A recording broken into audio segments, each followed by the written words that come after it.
At Amica Insurance, we know it's more than just a car. It's the two-door coupe that was there for your first drive. The hatchback that took you cross-country and back.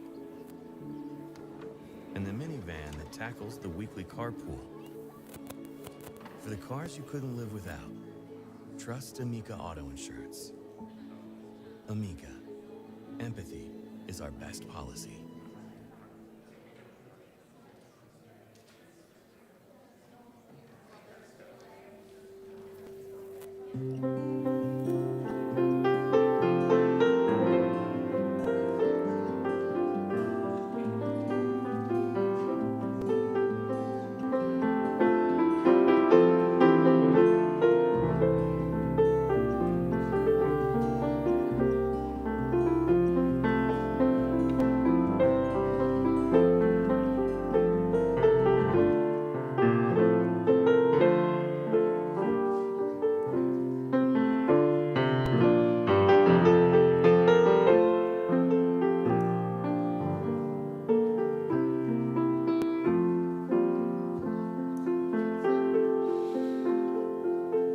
Welcome to First Unitarian. My name is Pablo Willey-Bustos. I'm the music director here. And today I'm joined by Alicia Barry. She'll be singing with me, and she will be doing some of our song waiting for the next few weeks.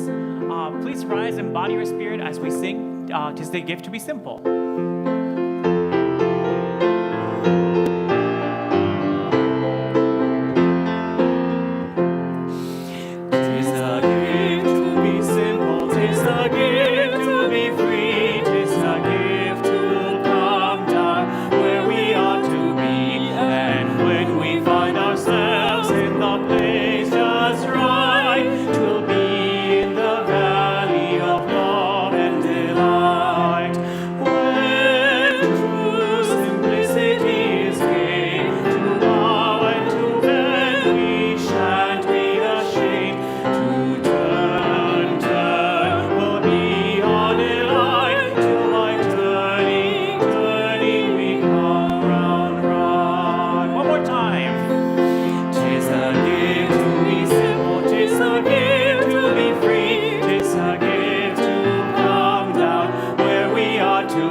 Church of Rochester. I'm Reverend AJ. I use he and him pronouns, and it is a gift to be with all of you today, especially after this last week. It is a gift to be together in community, in a community of purpose and mission, because our mission here at First Unitarian Church of Rochester is that through spiritual connection in community, we listen deeply to others and ourselves, we open to wonder and transformation, and we serve together with love and humility.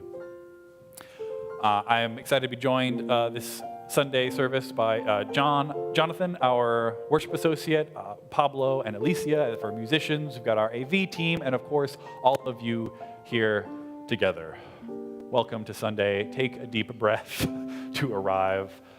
There's a apocryphal quote. I don't think it comes from any particular source, but the saying goes, there are decades where nothing happens, and then weeks where decades happens. And it feels like it has been one of those weeks for sure. If you are new or new-ish here to our community, please stop by the welcome desk after the service to help get connected. And you're also invited to our Inquirers series, which is something we offer every Sunday between services. So it's at 10:30. So if you come next week or in the next couple weeks, please come early for that so you can learn more about our faith and our church here specifically. If you are here because you're going through a hard time or you are worried about somebody else who is, please reach out to our pastoral care team. We have a lay pastoral care associate. Ruth is in the back. She's wearing a beige and rainbow stole, and you can connect with her during the service if something comes up for you, or afterwards as well. Very excited around one of the ways that we live out our mission here at First Unitarian is our annual Greater Good Project.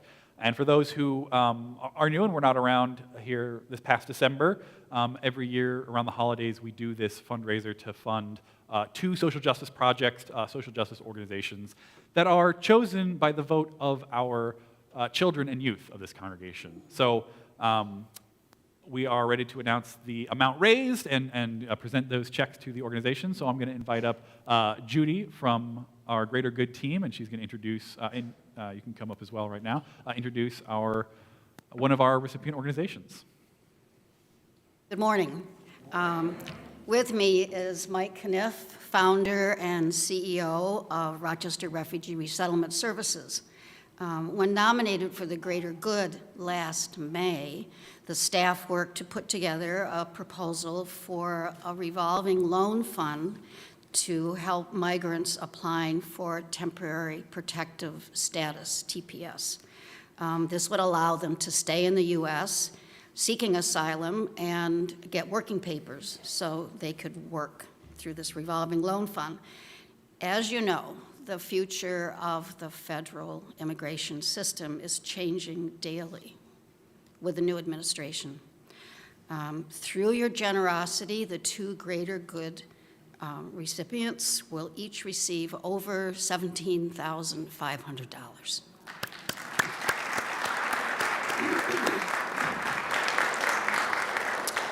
Rochester Refugee hopes to use the funds to assist about 30 Haitians and their families, and also other eligible nationalities with the TPS program, and other programs, if necessary, to provide stability and self-sufficiency.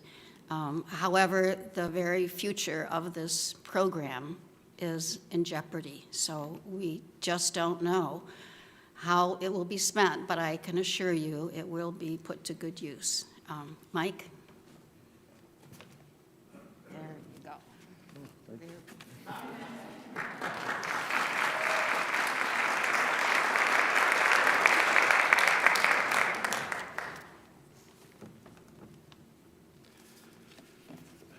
I just want to say that on behalf of our organization, we are very grateful for this grant, and thank you for all your generosity. As it's already been said tonight, or this morning, I should say, it's very difficult to predict the future of immigration in the United States right now. But I can assure you that we are going to do everything we can to help the many asylum seekers and refugees that are in this country right now who have come here just with the hope of having a better life. And right now, they are very afraid and concerned of their future.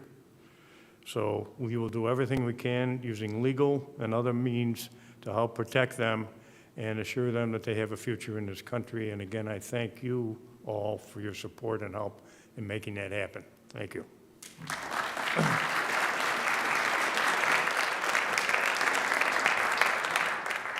Thank you, Mike, and your organization for the good work you are doing.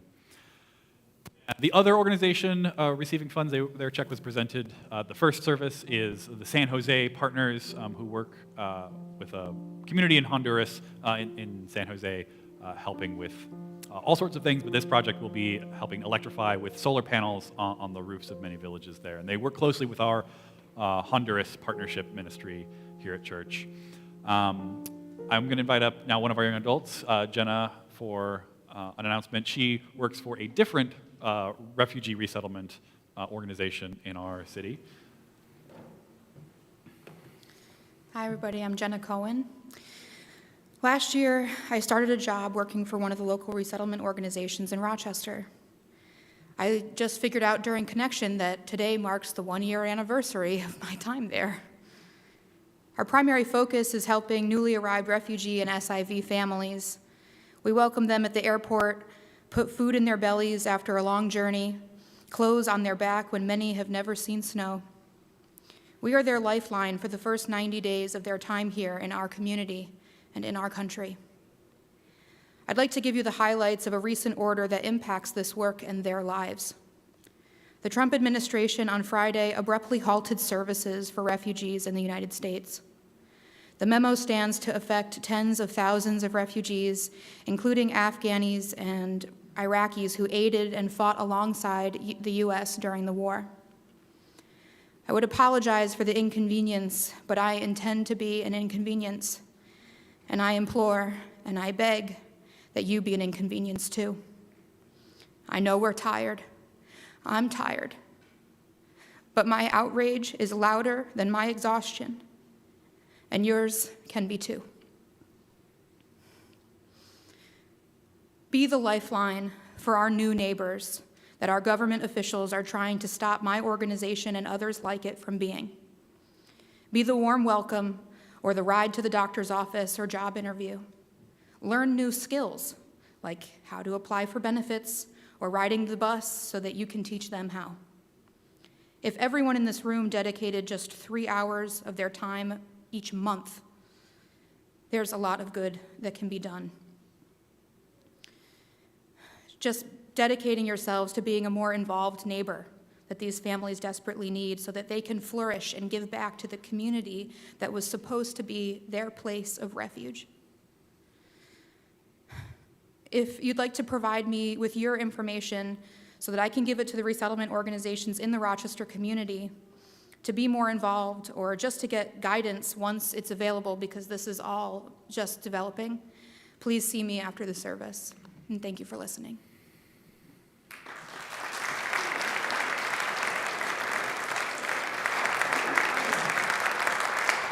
Thank you, Jenna.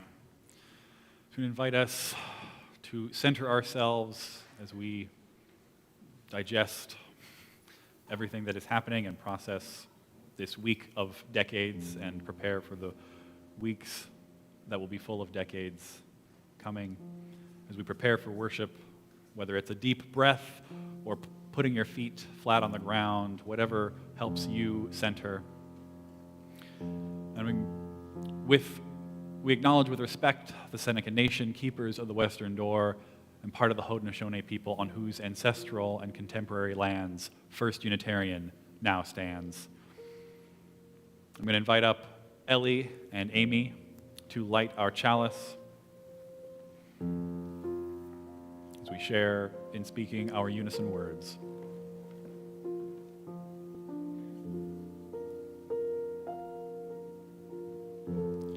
Life is a gift for which we are grateful.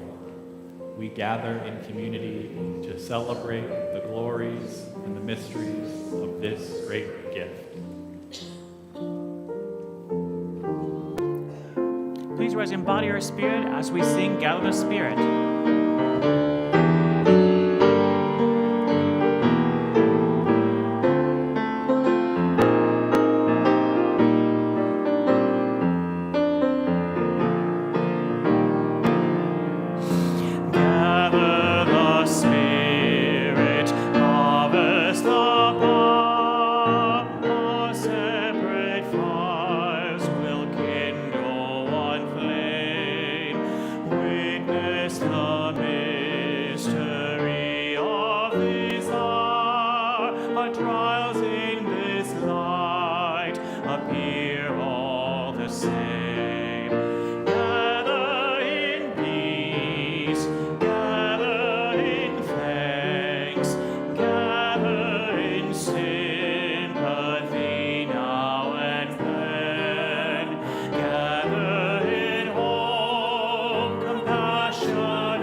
I'm Jonathan Kyle. I use he, him pronouns.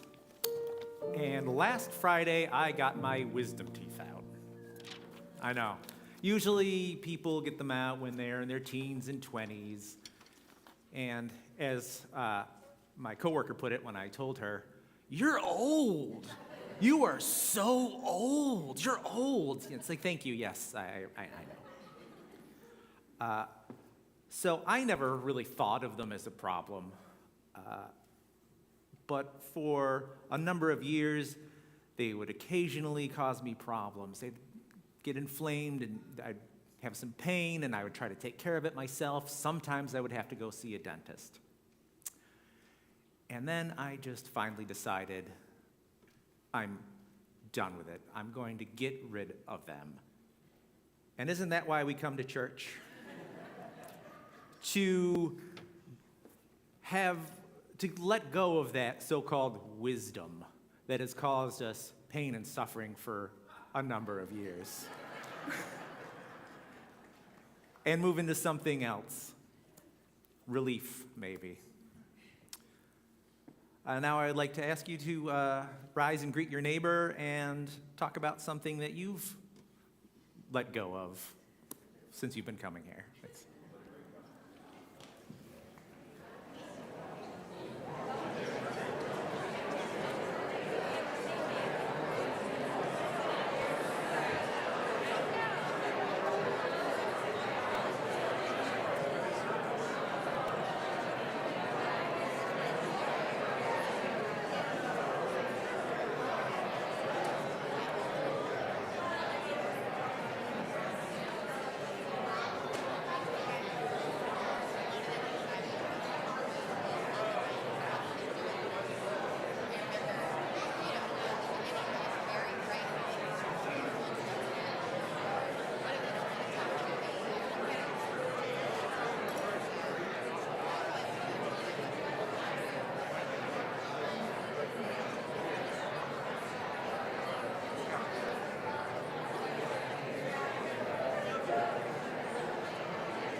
All right, I'm going to welcome everyone back. I know it's a important prompt, and you're all hungry to connect with each other.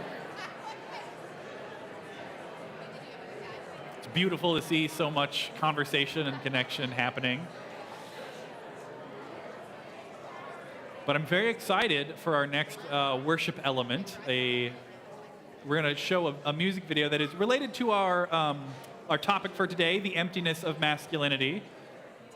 But it is also, this video, I'm excited about it because it's just seasonally appropriate as we are in the midst of our frozen season here in Rochester, as we well know. So I will now hand it over to the music video by the Okie Dokie Brothers.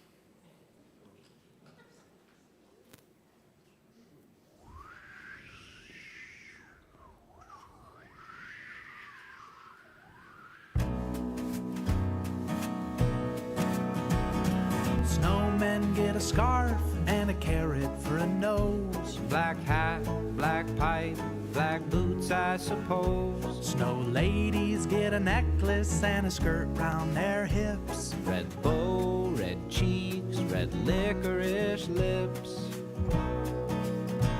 But why do we roll up circles just to put them inside a square? Showing them who they should be by telling them what they can wear. This one here's telling me what fits them best. And it's an evergreen pie with a white birch bark dress, A lavender hat and an orange peel smile. 'cause snow people find their own natural style. So why do we roll up circles just to put them inside a square? Snowmen and snow ladies are worth they don't have to wear.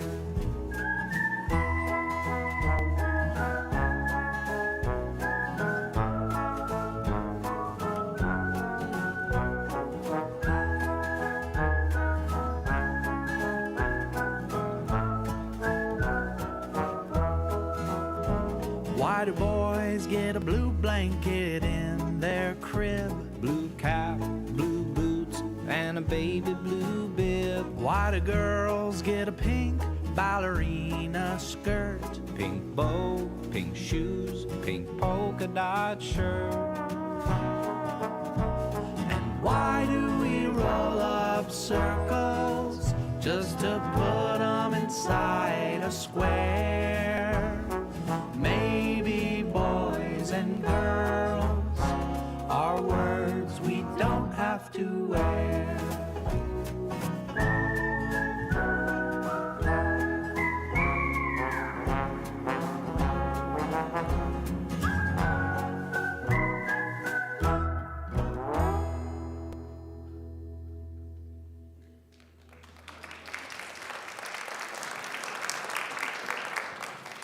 Now I'd like to invite any youngsters that would like to come down, young at heart, for a story for all ages. We're going to be listening to Ferdinand the Bull by Munro Leaf. Once upon a time, in the hilltops of Spain, there lived a little bull named Ferdinand. He was just like the other bulls in almost every way. He liked to eat grass, he had little horn buds on his head, and he had a mama cow who loved him very much. But there was one way that Ferdinand was different than all the other little bulls. While they loved to play rough and tumble games like fighting and headbutting, Ferdinand just loved to sit under his favorite tree and smell the flowers. Every day, Ferdinand sat under the same tree, and every day he was happy there with his own quiet thoughts and the beauty that surrounded him. Ferdinand grew, and eventually he became one of the biggest young bulls of the herd. One day, some men came around looking for a big, tough bull to fight in the bullfights in Madrid. All the other bulls were so excited. They ran around, showing off, fighting and headbutting each other to prove just how strong they were. Ferdinand heard the commotion from his spot under the tree and stood up to see what was going on. But when he realized it was the men from Madrid looking for a bull to fight in the bullfights, he thought to himself, "That's not for me. I'll just stay here under my beautiful tree with my beautiful flowers." But as he sat back down, do you know what happened? He sat on a bee, that's right. Ouch! The sting hurt so much that Ferdinand jumped right up and started running around like crazy all over the yard. He jumped and butted and snorted and bellowed. And when the men from Madrid saw him, they thought he was the toughest, meanest bull of all. They decided he was just the bull they were looking for, and they took him in a big cart to the bullfight in Madrid. Now, a bullfight is not a very nice thing, and Ferdinand had no idea what to expect. When they opened the gate to let him loose into the arena, Ferdinand took his time coming out. He was nervous about the big crowd and all the cheering and the yelling and the clapping of hands. It was so loud. He started to back away out of the arena. But then he saw it. In the hands of the lead bullfighter, the matador, he saw a big, beautiful bouquet of flowers that had been thrown by a woman in the stands. Flowers! How Ferdinand loved flowers, and despite his fears, he charged right out of that gate and toward the matador and his beautiful flowers. Well, the matador saw this big, strong, fearless bull charging him down, and he got scared. He threw the enormous bouquet into the air and ran away. And Ferdinand, well, he stopped as soon as he reached the flowers and sat down in the dirt and took a big, long sniff of that bouquet. Well, the matador was mad and embarrassed. He had run away from a bull who wasn't fierce or scary at all, and the matador tried everything he could to get Ferdinand to fight. But Ferdinand was not interested in anything except the smell of the beautiful flowers, and eventually, the matador had to give up. Ferdinand had won. His prize was the best he could have hoped for, to return home to his pasture, to sit under his favorite tree, smelling the flowers and enjoying the beauty that was all around him. And there is the end of our story. So I'd like to everyone to join us in singing the children out.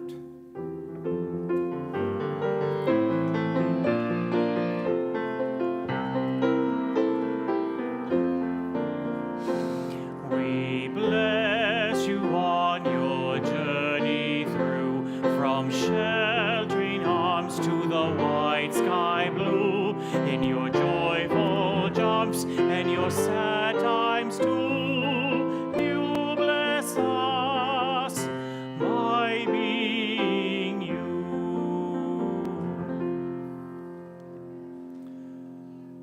Please join me in the spirit of meditation, reflection, and prayer, beginning with a time of shared silence.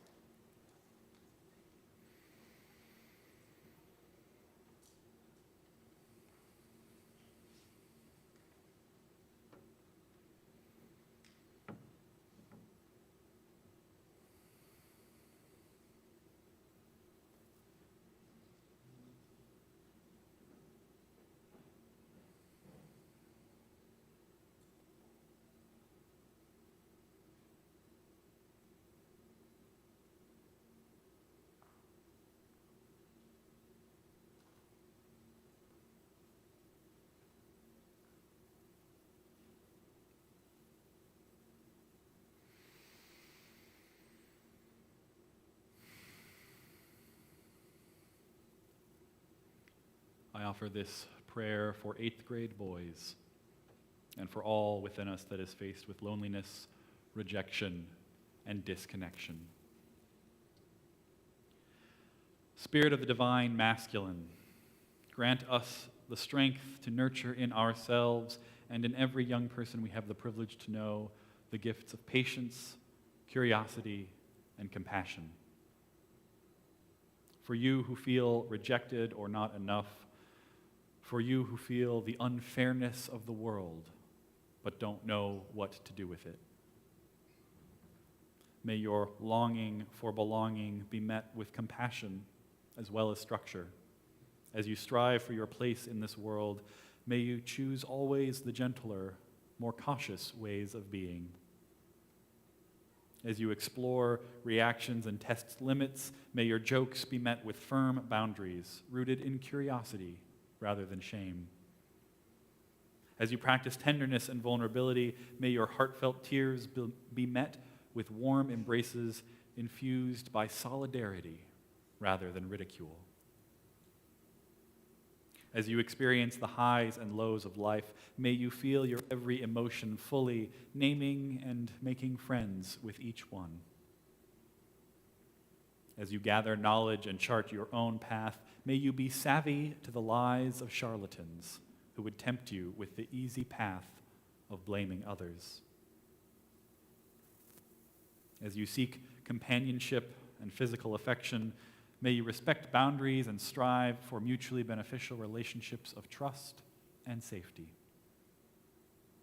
As you make friends and build community, may they bear the marks of true belonging. The belonging that doesn't make you cut off parts of your own self to fit in. The belonging that doesn't ask you to blame others. The belonging that doesn't require you to treat others as less than human objects. The belonging that welcomes all your joy and sorrow and anger and confusion and humor and experiments and mistakes and loves you through it all. With a love that will tell you when your words and actions hurt others. With a love that will heal your own hurt as well. May you grow strong by showing compassion, grow brave by being vulnerable, grow wise by thinking critically. Grow fair by listening deeply. Grow virtuous by accepting boundaries. Grow powerful by seeking truth. Grow resilient by knowing thyself. May you know love. May you choose gentleness. And may you flourish into the great potential unfolding before you. May it be so. Amen. And blessed be. We enter now into ritual to bring what is on our hearts and lay it on the altar of community and spirit. Honoring the complexities of life, honoring everything with us from this past week, I invite you to bring to mind whatever grief or gratitude or growth may be alive within you, whatever may be weighing down your spirit, or what may be lifting you up despite everything. Online, you are invited to share what it is in the chat, and here in the sanctuary, you're invited forward to light one of the candles at our altar tables. If you would like an usher to bring a candle to you, please simply raise your hand. May we now share in this ritual of community care and witness to one another's hearts.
all that we hold in our hearts for ourselves, for each other, for the most vulnerable, for our country, and for the world, is held in this community and by the larger love that holds us all, always. Amen. Ashe. And blessed be.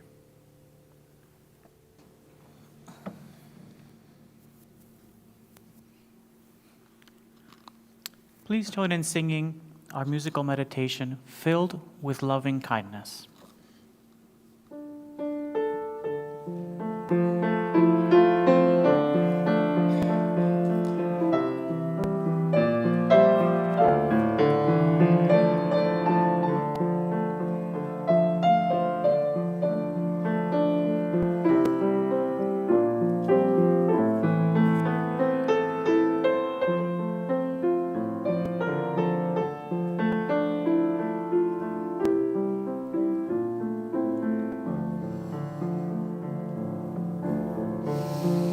May I be filled with loving kindness.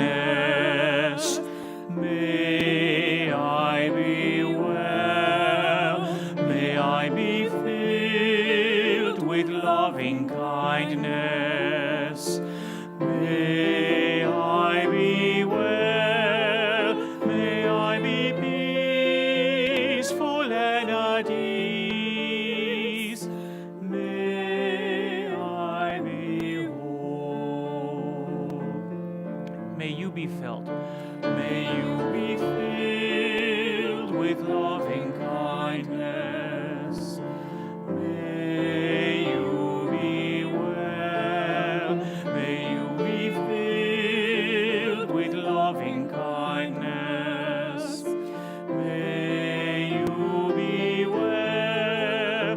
May you be peaceful and at ease. May you be whole. May we be filled. May we be filled with loving kindness. May we be well. May we be filled with loving kindness. May we be well. May we be peaceful and at ease. May we be whole.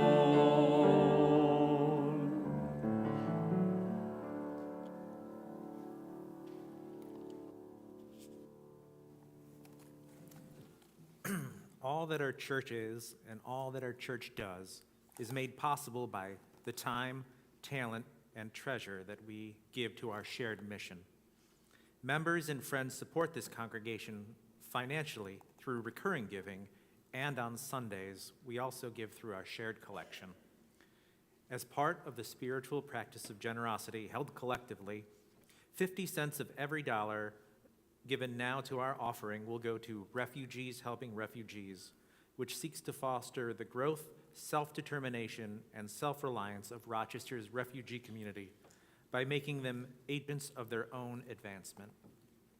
You can give at rochesterunitarian.org/donate, or by Venmo, or here in person in our offering baskets. In the spirit of abundance and generosity, the offering will now be given and humbly received.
Thank you, Pablo.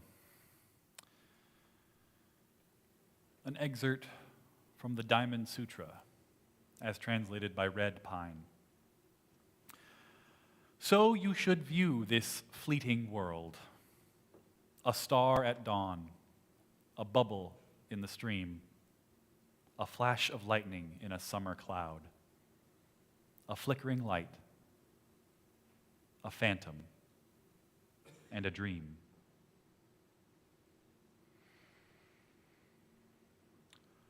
Welcome to week 3 of 4 of our annual pulpit swap that we do among the UU congregations around Rochester. We, of course, this year are doing our gender series, and I'm excited to preach about the emptiness of masculinity, and we'll get into what I mean by that shortly. But I want to start, I'm not sure, have I ever told you the story of the time that I was jealous of Reverend Sherry, one of the other ministers who serves here? I promised it's only happened once, I'm sure, and it was about something very silly, or very serious, depending on how you feel about hair. Now, this happened coming down out of the lockdown years of the early pandemic when there were many deferred haircuts. And as some of you who were here in 2021 know, when I arrived, I came with a much shorter haircut than I have now, whereas Reverend Sherry still had longer hair from that pandemic time. But eventually, they found a salon that catered to both Asian hair types and queer hairstyles, and they got their hair cut short, much closer to what they have now. And when I first saw them, the very same day they had gotten this haircut, they were clearly glowing with a more positive energy, a stronger energy than I had seen them express before. And so I had jealousy. I was envious of this, not of their specific hairstyle. I certainly couldn't pull it off and wouldn't want to. So maybe jealousy isn't the right word, but I wanted to feel as good as they seemed to feel with their new haircut. I realized that I wanted to feel that feeling of rightness, of expressing one's own gender to the world and to oneself. The feeling of gender euphoria, which is a term that contrasts with what you may have heard of as gender dysphoria, which is the experience when the gender you understand yourself to be isn't being reflected back to you by others and how you express or how you're able to visually or otherwise express your gender. So I realized after 10 years or so of trying to make shorter haircuts work that for me I should really just embrace something closer to the longer hair of my youth. And so this experience caused me to reflect on my own gender, much in the way that Reverend Eileen invited you all to do 2 weeks ago. If I prefer having longer hair, is my gender actually slightly more on the feminine side of the gender spectrum than I previously thought? So I reflected on this, but the answer that I came to is no. I feel very strongly about being a man. But for me, appearing the way that I want to and being a man happens to mean having long hair. So this is just one of the ways that gender expansiveness and liberation, I think, helps people of all genders, or at least I feel helped by it, and not just, the gender liberation is not just for those who are historically marginalized. Because I am not trans, I am not queer, I inhabit the gender that is generally most privileged in society. But being able to understand and express my own physical appearance and preferred expressions, understanding those as part of my gender, as part of my manliness, frees me from being boxed into society's assumptions or assignments for how I ought to look and behave, if I consider myself a man. It's just like the snow people, right? We don't have to wear a word like boy or girl, and we certainly don't have to wear a particular interpretation of what those words must mean, even if we do want to wear one or more of those words. I've learned that my gender expression, what is manly to me or brings me gender euphoria, may not be the same as it is for other men. In fact, it definitely isn't. This week, and I'm sure it won't be the last, those coming into power in our federal government have displayed and laid bare and made excuses for toxic and misogynistic versions of masculinity that I cannot abide. But not only is my sense of a masculine gender different from others, but it's also the case that the same thing that brings me euphoria may bring the euphoria of a different gender to somebody else, such as long hair on a woman. That could be part of her feeling more feminine and more like a woman. So it turns out that neither short hair nor long hair is the essence of being a man or a woman. Neither is facial hair, nor dressing a certain way, nor being physically strong or assertive, nor being nurturing. I can't, for the life of me, find any kind of essential or exclusive characteristic of masculinity that might not also be part of somebody else's feminine or other gender experience and expression. Certainly, I can make a descriptive generalization about the ways that most masculine or most feminine folk in a particular society tend to express their gender. But for every general trend, there are, of course, counterexamples. And I want to be clear, too, it gets more complicated when we move from talking just about clothes and appearance to talking about traits and qualities like assertiveness or being nurturing. It gets more complicated, but also much more important, because there is no ethical dimension to whether I wear my hair long or short. But there is an ethical dimension to whether I treat others with compassion and honesty and integrity and generosity. And so in the quest of trying to undo toxic masculinity as something both in myself and in our wider society that I feel is an important task to take up as someone who is a man and who is also a progressive person and is committed to the liberation of everyone, including myself. In this quest of undoing toxic masculinity, I've tried to describe, rather than just saying, here's the toxic masculinity traits and those are bad and let's try to avoid them, but wanting to talk about what would a positive masculinity be or look like. But in talking with other progressive men about it, we often end up coming, or I always end up at the conclusion, that anything that we name as part of a healthy masculinity or positive masculinity are actually just healthy and positive and ethical things that everyone should be doing. It turns out part of what's toxic in toxic masculinity is the idea of there being only one right way of being a man, or a very limited range of what it means to be a man in the first place. As far as I can reckon, there doesn't seem to be any essence or fixed meaning of what it means to be a man. And deconstructing my own gender this way, and my general understanding of gender in this way, has helped me understand a deeper religious and philosophical concept that comes out of the Buddhist tradition, or of course, many Buddhist traditions. But they describe it as emptiness, or sunyata in the Sanskrit.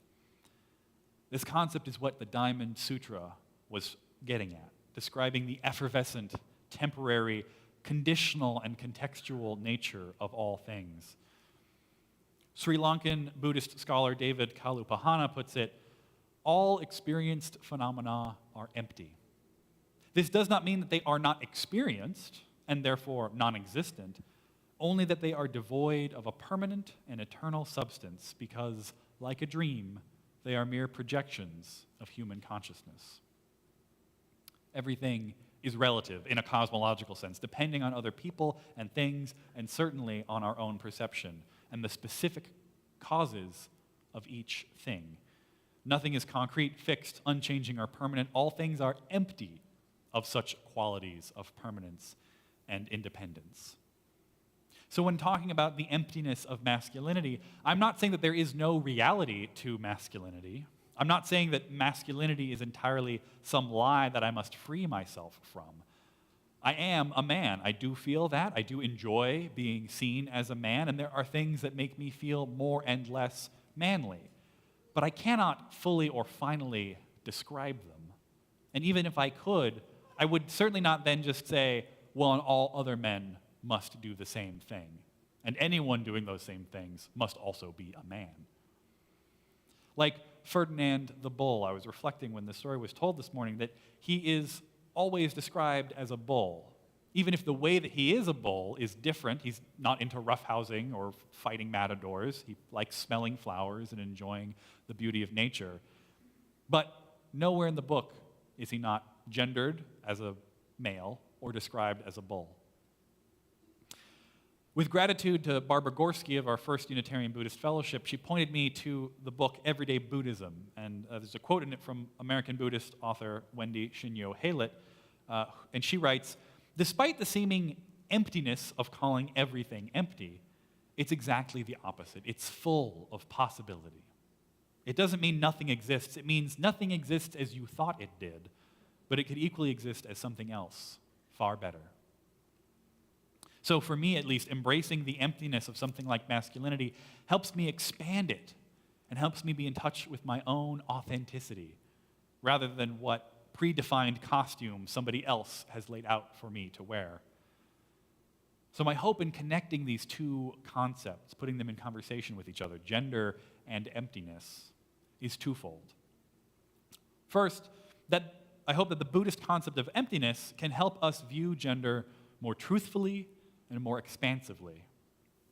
And secondly, I hope that through deconstructing gender, we might better understand this truth of emptiness, which certainly in a Buddhist perspective says that all arenas of life and reality have this quality of emptiness.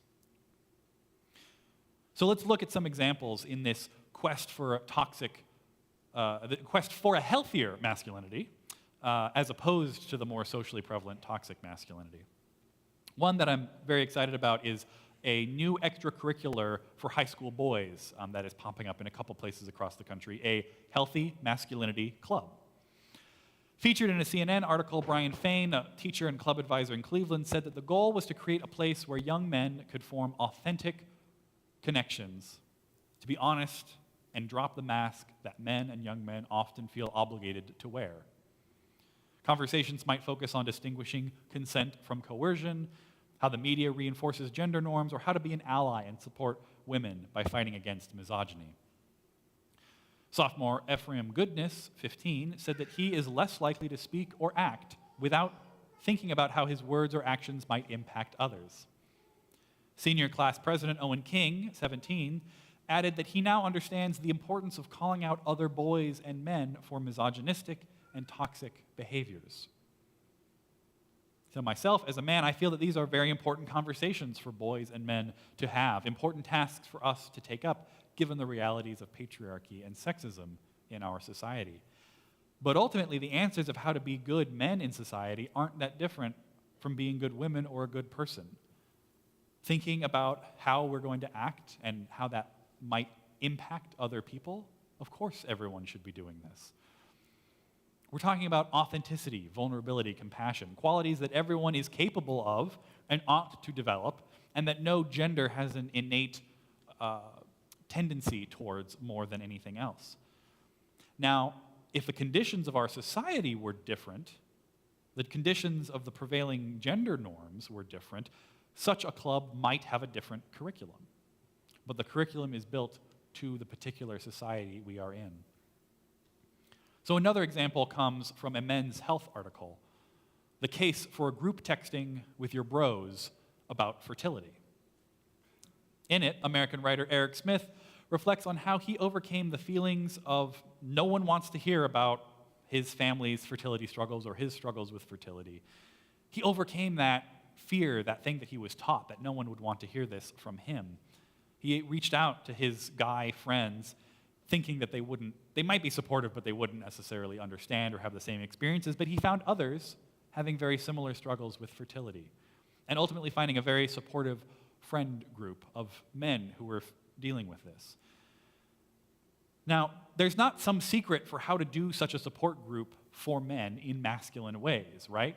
The story is in Men's Health magazine not because there's a specific men's support group style inherently, but it's because men are socialized to think that they don't need or shouldn't seek out such kind of supportive communities. Men tend not to be as readily skilled or practiced in these qualities of seeking and providing support to one another because of how they are socialized. But the solution to that situation, again, isn't that there's some essential, special way that men support one another, but rather it's going to be based on the experiences of those people in that group, the relationships that they have, the skills that they have. Really, it's specific to that group. There might be some things in common with any support group for men in our particular culture. Again, we can make generalizations and observations, but there will be counterexamples. And even then, each group for men in our particular culture, each group is going to inevitably have its own unique personality and traits, as does each person. So each support group for men's fertility, each high school club for healthy masculinity, each of these are devoid of a permanent and eternal substance. What they're really about, in my view, are things that all genders, people of all genders, should be pursuing. Because part of what informs a healthy masculinity is the same thing that informs the shorter-term strategies of feminism or any other freedom struggle. That is, analyzing and understanding the parameters of the oppression itself. In this case, the specifics of how gender stereotypes and roles are presented and enforced. Part of learning healthy masculinity, for example, is learning how to be vulnerable. Not because men inherently need to learn this lesson more than others, but because the current and historical cultural conditions have promoted the idea that vulnerability is a feminine trait and not something that men should experience or express, which has been a detriment to men's own maturity and self-knowledge and development. Again, to say that masculinity is empty is not to say that it is worthless or meaningless or not real, but it is to say that masculinity and gender are, like all things, actually much, much more, and at the same time, maybe much less, than any of our feeble attempts to define them. We go astray when we try to limit somebody else's experience or expressions of gender, including when we do that to ourselves. Instead, by seeing the emptiness of something like masculinity, I, as a man, can be freed to become the best, most authentic, healthiest version of myself. As the Healthy Masculinity Club advisor in Cleveland, Brian Fain, said it, instead of masculinity being a static frame of mind, it's more of a constant state of reflection on how you move in the world and how it impacts other people, especially those who you're closest with. There are an infinite number of ways to show up as a man in the world. Or, put another way, I think saying the same idea, but coming to us from the 3rd century Buddhist philosopher Nagarjuna, all is possible when emptiness is possible. Nothing is possible when emptiness is impossible. May the possible always be possible through emptiness. May it be so. Please join me, rise in voice, body, and spirit, and join me in singing hymn 1007, There's a River Flowing in My Soul.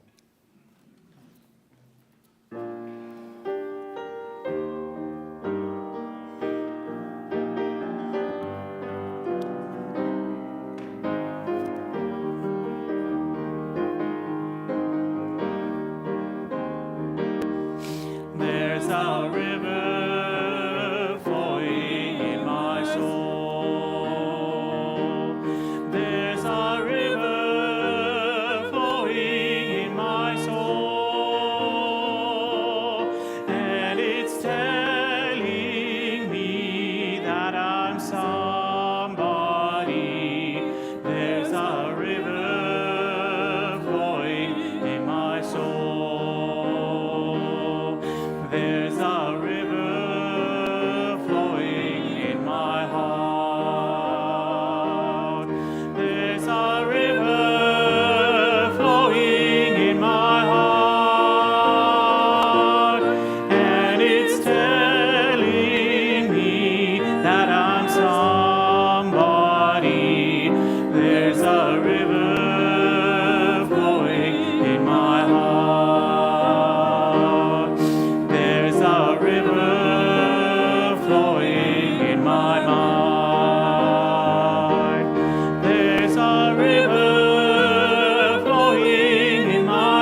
worship closes, I will invite you to a different practice of emptying, which is to help us, if you're willing and able, stack the chairs. Only the chairs with arms need to be stacked after we close our worship service. And please join me in our chalice extinguishing words. We extinguish this flame, but not the light of truth, the warmth of community, or the fire of commitment. These we carry in our hearts until we are together again. May all things be possible. May we know and express our own authentic gender and support others in doing the same, holding all at once both reverence and humility for the emptiness of it all, like a star at dawn, a bubble in a stream, a flash of lightning in a summer cloud, a flickering lamp, a phantom, and a dream. May it be so. Go in peace. I love you.